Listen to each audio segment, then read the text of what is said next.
Hello, friends, and welcome to Chapter 7 of the Dialogues. What a fascinating topic this is, time and the experience of transformation. That's a fascinating, two fascinating ideas right there in the title. So let's take a close look at the points that are being made. So we start by talking about the time of learning, which we are leaving, have left. And in that time of learning, unity had to be experienced individually before it could be shared.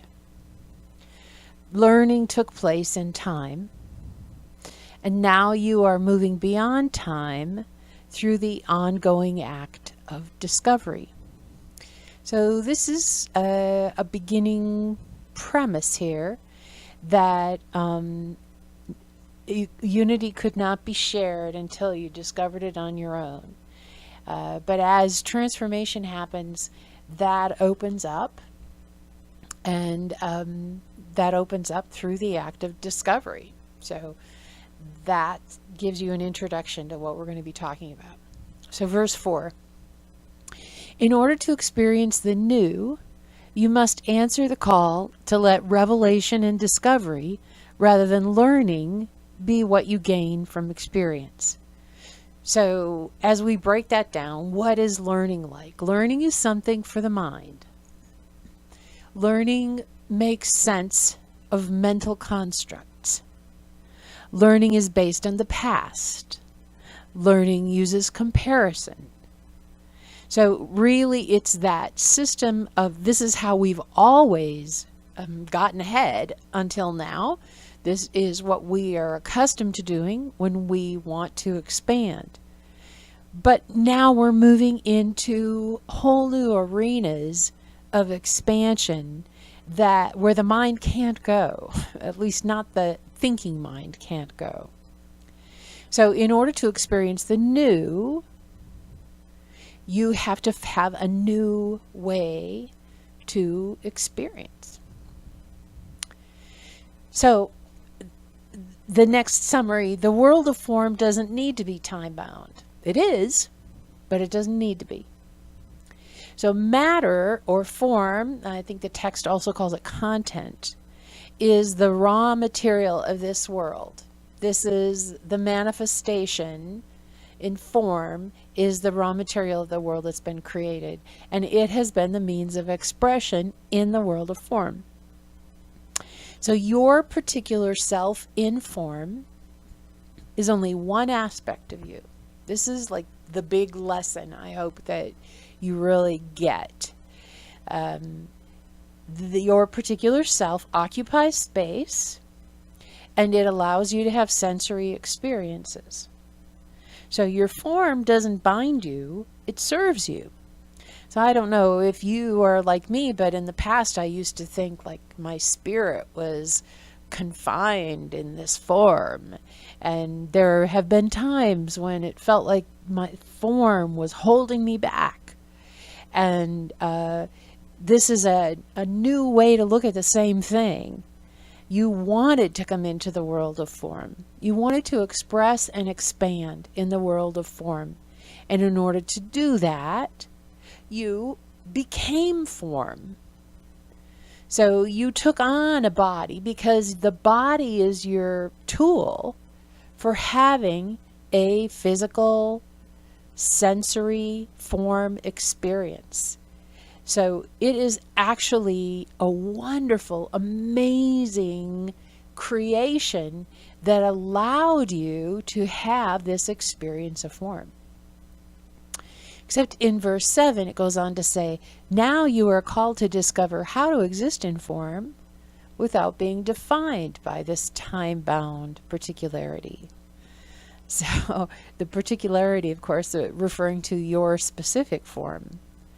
Because that's, the big paradox of the work that we're doing here is, how do I exist in a particular form? My leg and your leg aren't the same leg, while recognizing unity and oneness. And of course, that's the dance that we do.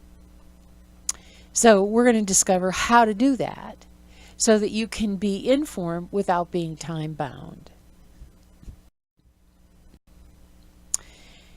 Now, this is a call to love all of yourself, including the part of you that is playing in form. This is all-inclusive, non-judgmental self-love. So while you might think your body isn't what it should be, and frankly most of us do, it obviously, apparently, is exactly the form that's expressing what you came here to express. So this call to love is a call to love yourself, all of yourself, including the body, including that which is now time-bound, pardon me. You will discover how to live as the elevated self in form. So that's coming. You don't have to completely master it now. You'll discover it. This happens not through fixing what's wrong or improving the differentiated self, but through the discovery of all that you already are. So you're not trying to make your individual self better, holier. You're not trying to elevate the individual self. You're just discovering who you already are. And discovery isn't the same as fixing it. Discovery isn't the same as self-improvement. It's discovering what's already there. Verse 12 tells us, discovery is not the same as remembrance. So you're not trying to access some ancient memory. It's fresh and it's alive and it's new. That's what discovery is. Verse 13.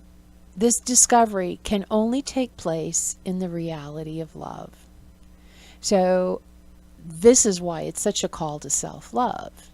Because if you don't love every part of yourself, you won't see every part of yourself. You won't know every part of yourself. You can't love the holy, non-time-bound part of yourself and hate the time-bound part of yourself. Because all of it is perfect. All of it is you, and all of it is included. And in order for discovery to happen, you have to just accept all of those parts of yourself. Verse 14, loving all that you are, including your body, is not love of the particular, but universal love. So no one's asking you if you have some part of your physical existence that is not your preference. No one's saying that you're supposed to lie to yourself and say, oh yeah, I really like being this way. But it's taking a universal point of view. It's understanding that all expressions are valid and they all come from source. Formerly, whether you loved or hated your body, it was a relationship with the separated self. You identified as being this being within a body, and if you loved your body, then you were better than most people, and if you hated your body, you weren't as good as most people. So this tension came from identification as only being this small, separated self. Verse 14, the end of it says, now because your relationship is with wholeness, you can transfer love of the particular to the universal by loving all. We are one body, one Christ. So as we were in school and getting all our self-esteem lessons and, identifying so closely with our bodies and our stories and our histories, this is a move away from trying to love that particular identity as being, you're gorgeous and beautiful just as you are, this separated self. But a recognition that the separated self is part of the universal and loving the whole of it. So as you shift into discovery, you become less time bound. So the text mentions all of these. We've already talked about observation, vision, and desire, but I'm going to break them down because we're adding discovery and revelation. So I tried to make this really clear, so I hope I don't over clarify it for you. So the first one is observation, and we've been working with observation. And really, observation is just watching what is. I watch what's happening in my mind. I watch what's happening in my world. And although this is really useful and we're still going to do it, it is completely time bound because I'm watching what's here right now. Vision was the second practice, and it was called envisioning also in the text. And this is really imagining, kind of tuning in to what this could be. And it allowed for possibilities, and we'll still do that to some degree. And it's a little less time bound than observation is because, of course, we're including future, we're including possibilities. So it's not just right this moment, what is right here, right now. Again, both, that doesn't make either of them not useful. We're here to look at the nature of the time relationship. So the next one was desire. And really, when you're working with desire, you're building a relationship with your own resonance, finding out, what does that feel right for me? What do I really want to do right now? What would be fulfilling right now? That kind of relationship is a little less time bound because it's expansive. It goes beyond this moment and has kind of a question like, oh, okay, how do I tune to my inner resonance? And now, as you're moving into the next two, we're getting even less time bound because discovery is not time bound. So in discovery, the particular, which is you operating as an individualized being, explores the universal. You discover with an open mind and an open heart what's really true. And as you discover and inquire and explore, that is not time bound, and it's also not static. It doesn't stay the same. It's fresh and it's new, and it's like a baby. I like to think of a baby eating something for the first time, and the baby doesn't have any preconceived ideas. The baby is open to discovery and responds in a very fresh and unprejudiced way to whatever the experience is. And that's discovery. Discovery also takes place in the present moment, but it's an openness and a freshness, an exploration. And then, of course, revelation. And this is a relationship and communication with unity, with the whole bigger picture, so that there's a communication going on both ways. So things can come to you and are revealed to you. And as you're open to that and not bound by old ideas and constructs, more and more things will be shown to you and you'll be led in different directions. This isn't time bound either. This is very expansive. So it's like the larger part of consciousness that has access to the bigger picture, the universal picture, is communicating and revealing things to that particular differentiation of consciousness, which is you. So knowing all of who you are really gives you the ability to move beyond time through those last two methods. So the text talks then about the earth and evolution and the time-bound nature of things. I mean, we have lifespans. We can see through science that plants and animals and humans have evolved. So this addresses that. So the earth and its creatures evolved because they are in a time-bound world. That was the setup. That was the gig. And the nature of this world is to adapt for survival. So all of that, perfectly fine. But as you expand and express in non-time-bound ways, the body and the world of form will move beyond time also. So what happens with this is that everything becomes more fluid. When you are time-bound and you're living in a time-bound world, everything is pretty substantial, you know? This is the way it is with the period at the end. But as you expand, you realize that form and matter become more fluid. They have more movement. Things don't seem to be so set in stone as they were. And the whole experience changes. And so verse 20, the body has thus joined creation in a non-time bound way. It's pretty cool. So you're still in the body, you're still having the physical experience, but the structure of time becomes looser and looser. Verse 25. We abandon ideas of evolution in time and proceed to an awareness of how the elevated self of form can replace the laws of evolution in time with the laws of transformation outside of time.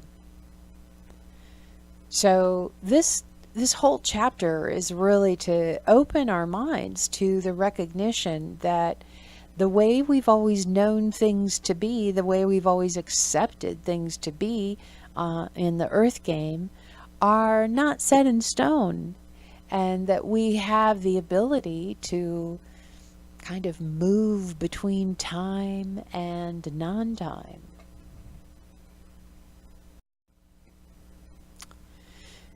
So for this transformation to occur, though, you must see the body and your human identity as one small aspect of who you are. So this is a really big initial shift. You know, we have felt all our lives until we get to this point of awakening, of discovery, that we were a separated human being that had a lifespan and had a story, and that's who we were, and I'm over here and you're over there and he's over there. And the recognition that I'm more than that is when the ego dropped away. Even though the thought system of the ego may still persist to some degree, the ego itself, that thought that this is all I am, I'm just this helpless human being, is gone. And so we have to let go of feeling like I'm this separated human being. And that's more than just an intellectual stance. It's more than a belief system. It comes from having the experience of recognizing oneself as more. So I put this illustration in here because it really is what he's describing in the book. Verse 27, the circle that exists around you is the circle of shared consciousness, the circle of unity. In truth, this circle is everything, the all of all, the universe, God. So really, the real circle doesn't have the boundary of the outside circle. It's not really a circle because it's everything, which means it has no limitations. And all of this exists around you. You as the one who's experiencing right now. So all of that energy, that creation energy, that God energy, that love energy, that is all a field in which the differentiated you is having this particular time experience, form experience. So I'm ending this review by just kind of, I took from the text and tried to make this as clear as I could. So bear with me. So he says to begin by recognizing your shared consciousness. So let's start there. Your awareness of yourself is the same self-awareness shared by all. So let's take it that far. So when you look within and you experience your own awareness of being you, this sense of self, this same awareness of self has been with you throughout your life. It has been there since you were a baby and a toddler and a teenager and all the way through your life. That feeling of here I am has been consistent. That's because that's your consciousness. That's actually who/what you are, is that awareness. And that awareness is the exact same awareness that your other selves experience when they go to find that sense of self, that here I am. So other things may be different. The thoughts in the head are different. The body is different. Circumstances are different. Ages are different. Cultures are different. All differences. Many, many, many, many differences. But that sense of self, that sense of I'm right here, this is what it's like to be me, that's the same. So start there. We share that. And then this self-awareness exists within a larger consciousness. So that same feeling of here I am, this is me, I'm aware of whatever is happening right now. That's within a bigger consciousness of just awareness. Not necessarily self-awareness, but awareness itself. An awareness that I'm being, that I exist, that I'm here. So as you experience discovery and revelation, you will understand more of your unity with the consciousness of the all of everything. So if you start there with the recognition that all beings share that same awareness, and you practice discovery, and then revelation happens, more and more and more you will have the experience of the larger circle, of the realization that all of consciousness is actually present and unified with the part of consciousness that is having this form experience. And this is the point that he's trying to make here. And it's a promise. And it's kind of a big deal when he says your recognition of who you are will release the bonds of time and transform your world. And I guess that's not a direct quote, but that's the idea that we're going for here. That you don't change that little tiny dot that's bound by time. You recognize, realize, and experience that you are actually much bigger and broader and more expansive than the individualized self, although you contain the individualized self, and it's the experience that's here right now.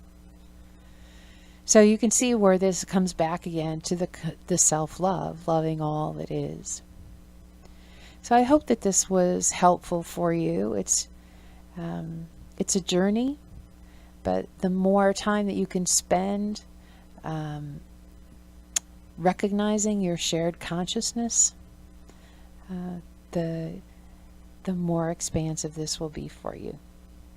Thank you for joining me, and I will hope to see you in Chapter 8.